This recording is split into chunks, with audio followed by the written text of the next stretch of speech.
Sahabat yang dikasihi oleh Tuhan Yesus Kristus, mari sekarang ini kita berdoa. Kami mempersiapkan diri mendengar kebenaran firman-Mu. Nyatakanlah kebenaran sabda-Mu kepada kami. Kami mohon dalam nama Bapa, Putra, dan Roh Kudus. Amin.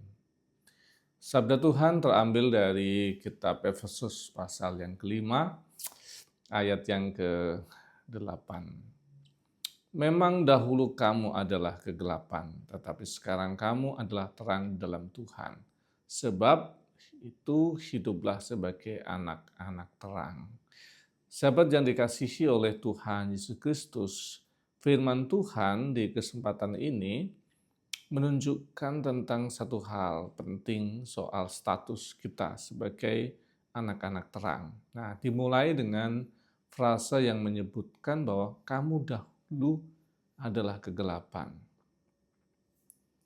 Firman Tuhan tidak menyebut kita kamu dahulu di dalam kegelapan, enggak. Jadi kegelapan itu bukan sesuatu yang melingkupi kita. Kitalah kegelapan itu.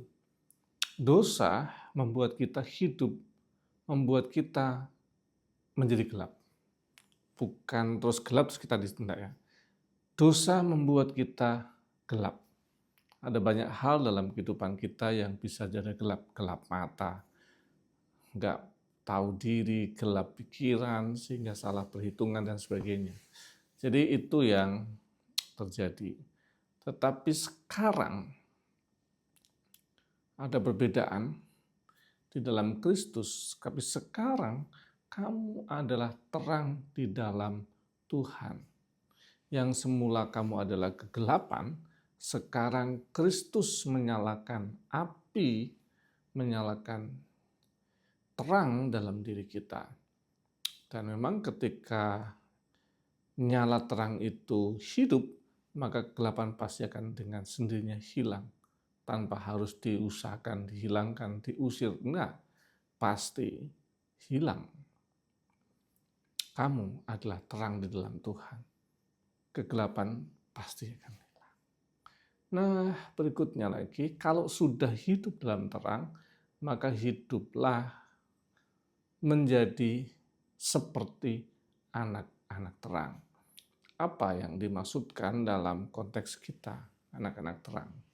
Saya coba cek ya, karena saya juga lihat cari-cari kita sumber. Nah, yang pertama adalah ada 3 minimal. Yang pertama itu adalah hidup di dalam kasih. Ketika dinyatakan kamu adalah terang dan hidup sebagai anak terang, maka hidup kita adalah hidup penuh dengan kasih. Mengasihi manusia seperti diri kita sendiri. Nah, yang kedua adalah menjauhi percabulan, pelanggaran seksual. Itu dikatakan jauhi itu. Tidak melakukan pelanggaran seksual.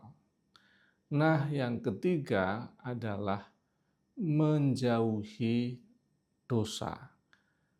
Kenapa dosa disebut sendiri, percabulan sendiri? Ya, tentu kita perlu belajar kehendak Allah.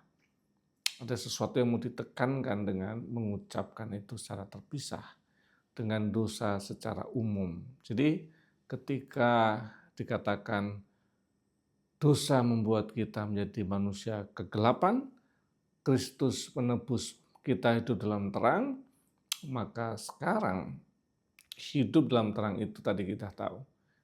Mengasihi, yang kedua adalah menjauhi dari percabulan, dan yang ketiga menjauh dan tidak melakukan dosa. Apakah bisa? Firman Tuhan mengatakan bisa. Berarti bisa. Gitu ya. Tuhan Yesus memberkati. Amin. Mari kita berdoa. Bapa kami yang di surga, dikuduskanlah namamu, datanglah kerajaanmu, jadilah kehendak-Mu di bumi seperti di surga. Berikanlah kami pada hari ini makanan kami yang secukupnya. Dan ampunilah kami kesalahan kami, seperti kami juga mengampuni yang bersalah pada kami. dan jangan bawa kami dalam cobaan, tapi lepaskanlah kami dari yang jahat. Karena Engkau yang punya kerajaan dan kuasa dan kemuliaan sampai selama-lamanya. Amin. Tuhan Sang Pemberi cinta dan hidup menolong memberkati setiap sahabat. Dalam nama Bapa, Putra, dan Roh Kudus. Amin.